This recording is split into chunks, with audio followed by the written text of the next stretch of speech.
Hi, I'm Mitch Gallagher from Sweetwater, and I have a special guest with me today. This is Larry Fishman. Great to see you. Good to see you, Mitch. How long have we known each other? Boy, long maybe time, right? 35, 40 years. Crazy, right? I know. We both have gray hair. Can you imagine that? How'd that happen? I don't know. At least we have some. That's right. Still got the hair, so that's cool. So, man, Fishman, more than 40 years you've been doing this year's 40th year. Yeah. 40th year? Yeah. I believe so. Yeah, 1980. So. How did you get started? No, that's 45 years. 45 I can't years? even count anymore. Yeah, right. Accidental start. I was living in the Boston area, going to Berkeley at the time, playing bass, doing the whole music routine, and playing double bass primarily. Life was good. Yeah. And then all of a sudden, the club stopped tuning the pianos. They said you got to bring a Fender Rhodes in, and bands started getting louder. We were playing bebop, and traditional stuff. Archtop guitars. Now it's got a Tele, a Strat, whatever he was playing. Right. And they said, Larry, you got to play Fender. I said, I'm really not interested in that, because I was really a string instrument player my whole life, cello and then double bass. Yeah, I had a Fender P bass, but it was not my love. Mm-hmm. So I said, no, let me work on something. I bought every bass pickup that was available at the time.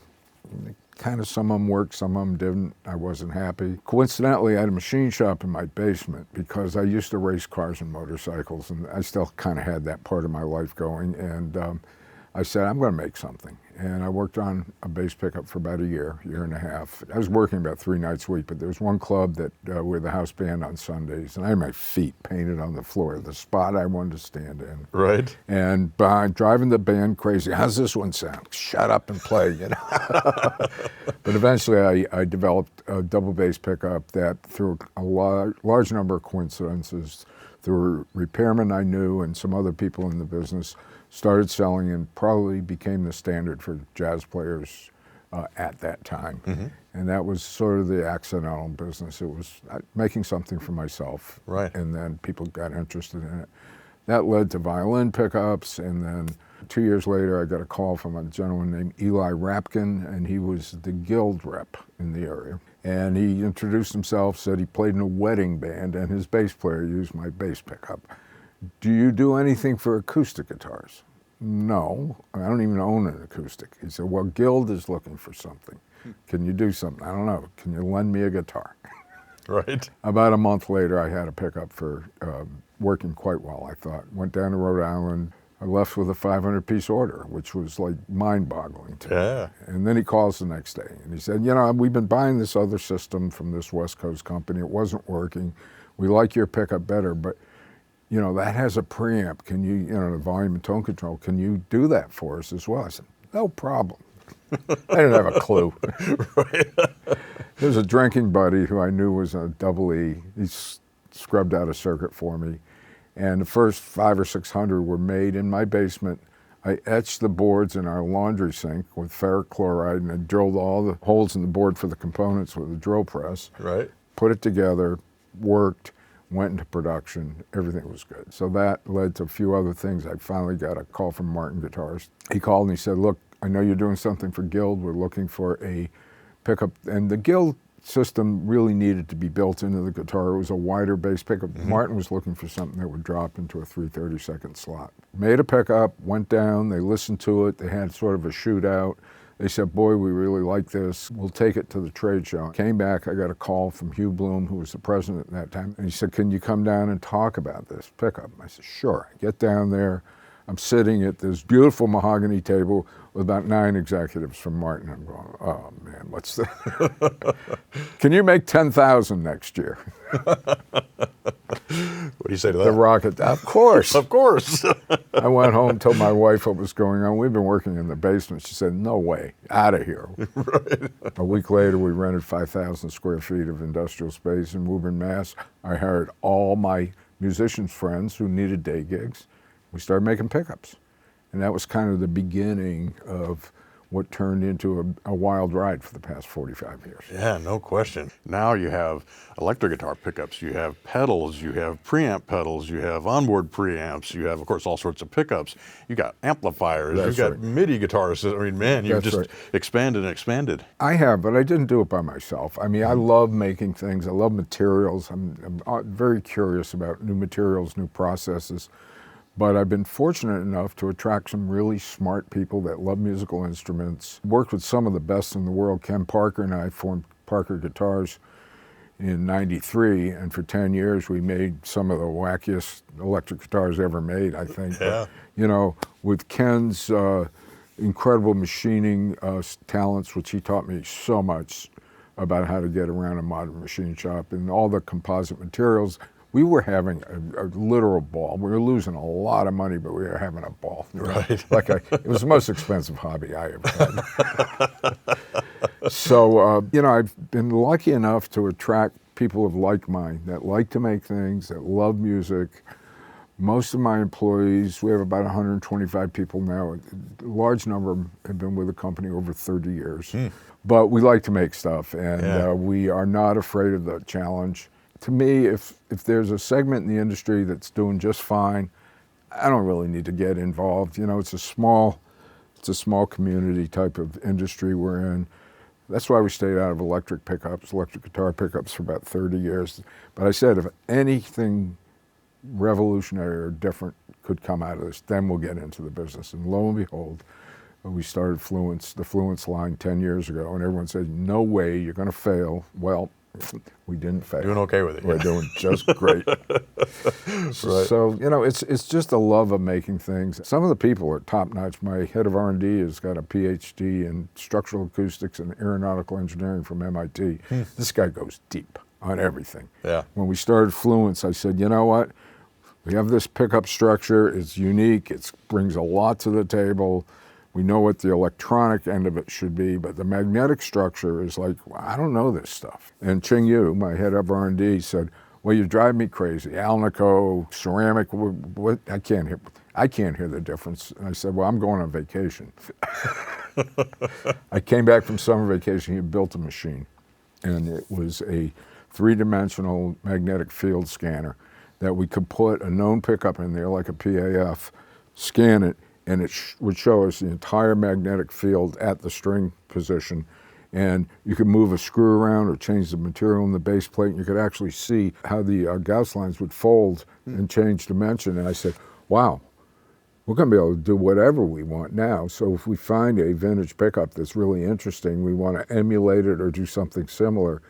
The magnetics are the tough part. And now we can see them, and we can document what we're doing, and we can alter modern magnetic materials so they perform like the old vintage stuff, right. Which to me was like, that's big time. Yeah, that's a big breakthrough. That's right. So that's kind of the Fluence story, which has really done incredibly well in the electric guitar world. And now we're bringing our first Fluence acoustic models to the game. And I'm really excited about those. They're multi-voiced, they're beautiful sounding pickups. So how do you balance we'll say the artistic side of guitar tone, whether acoustic or instrument tone, with the technical side of, we want to make it be as technically accurate as possible versus the artistic side of it? I think that's always a challenge, especially when we work with a lot of really great musicians, because I know from my own experience, if I hadn't really worked on that bass pickup in a musical environment for almost a year, it never would have happened. Mm-hmm. So that brings out the conversation that you have with artists and with engineers. And the big problem is they don't speak the same language. Right. Well, it's not quite chunky enough. Right. Well, what frequency is chunky? So, we spend a lot of time in our design sessions at Fishman talking about this stuff. We listen a lot. We built a Class A recording studio in the building, so we actually put it through its paces at full volume without blowing the rest of the building away and things of that nature. And it's kind of a balance, We're making tools for musicians. Now, musicians, and a lot of them make their living or their passion is this. These tools are supposed to release their artistic capabilities or their artistic possibilities. Even if it looks great and it's got a lot of fancy knobs and dials and lights and meters, but you can't be expressive with it, it's not worth a nickel for a musician, okay? It really isn't. It's a whole other bag of worms. That balance just kind of emerges when you're building things, trying them, beta testing them on the road. You give them to someone that you really think is qualified to give you an opinion, and they come back and they ruin your day, but they give you good information. Right. You know? That's how it comes together. Right. Is it different when you're working with someone like Tim Henson or Greg Koch, where you've done 3 different pickups with Sure. Greg?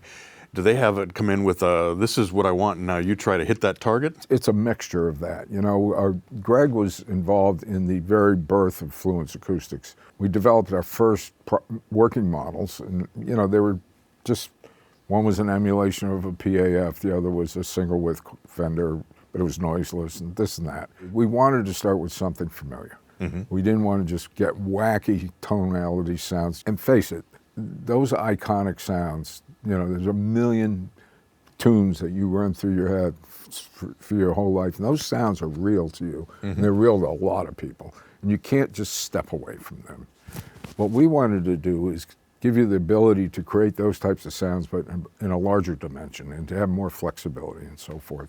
With Greg, it was interesting. Richie Fliegler, who was an executive, well, he's head of marketing and product at Fender for many years. I said, Richie, I want you to come listen to this pickup. And he came out and he said, boy, I really think you have something here. I want to call Greg Koch and see if he'll come out. Greg came out, spent 2 days with us, went, wow, sign me up, I'm in. And then he spent a bunch of time with us voicing the original pickups. Greg knew exactly what he was looking for. Mm-hmm. We had a working session, working environment that way, and it was great because he knew what guitars were supposed to sound like. That really is working with Greg.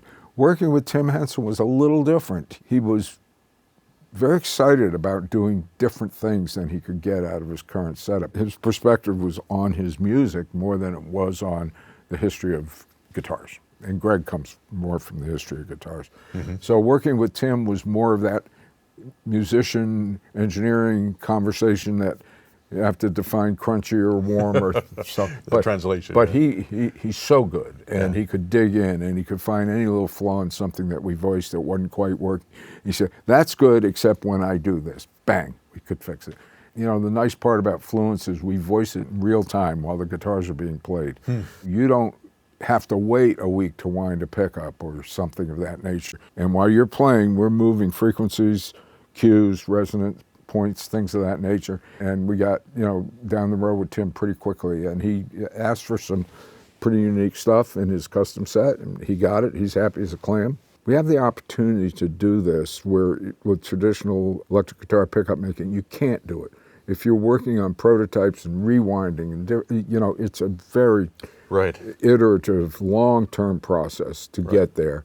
Plus, there's the consistency issue. Our Fluence core is all solid, stacked, 48-layer circuit boards. There's no wire in there. Each circuit board has a racetrack etched into it. They all act the same, every single one of them. When you're winding pickups, which we've done for our sound hole pickups, you have the variation of wire from batch to batch, the temperature and humidity in the winding room when it changes, the tensioners grab the wire a little tighter or looser and the wire stretches. There's all kinds of unknowns. Sometimes what comes out is unbelievable, it's beautiful, but trying to nail it every single time is nearly impossible. So we have the advantage of, with this technology, of being able to work with artists, and once we tune it in, they get it all the time, and we can do it very quickly. You're a guy, you're on the road, you're traveling in Europe, you got to come back in for your 5th voicing session. Forget it, I'll just stay with what I have. We can nail it in a day, get the pre-production prototypes out to them, get an approval, bang, we're done, which is pretty exciting. That's awesome. Yeah. So is there an area that you haven't dove into yet that you're anxious to get into? There's quite a few things we're working on. I've been growing the software department of our company. Products that you'll be seeing in the next year or two that are very, very firmware and software intensive. One of the products that we'll be releasing very soon is our new 2.4 top-of-class wireless system. We're really proud of that. We've been working on that for many, many years. We worked with some of the best radio people in the world, and it took us 3.5 years. Wow. And we finally nailed it. And we're absolutely best in class as far as latency, range, interference avoidance, battery life, signal-to-noise ratio. 118 dB is better than a lot of studio gear. Right. It's got a direct USB-C recording out, so your receiver is an audio interface. We're excited. Yeah, we're really excited about that. Well, what I appreciate is that not only do you take a highly technical and accurate approach to things, but there's also, you do things the right way, and it's always aimed at using it in the real world, making music with it, and that's really the goal out of it. So congratulations on that, because that's what really stands out to me about all the products that you make in all the categories. That's what makes it fun for me. Yeah. If we wanted to make money, we'd sell potato chips, right? Or toothbrushes or something. No, we're not there. Fantastic. Larry, it's great to sit down with you. Absolutely. Appreciate Mitch. you coming here. You got so much cool stuff going on. Please come back soon. Oh, We'll chat some absolutely. more. Thanks for being a friend for all these years. Absolutely. Absolutely. Great. Good stuff. And thank you for joining us here. We're at Sweetwater with Larry Fishman. I'm Mitch Gallagher.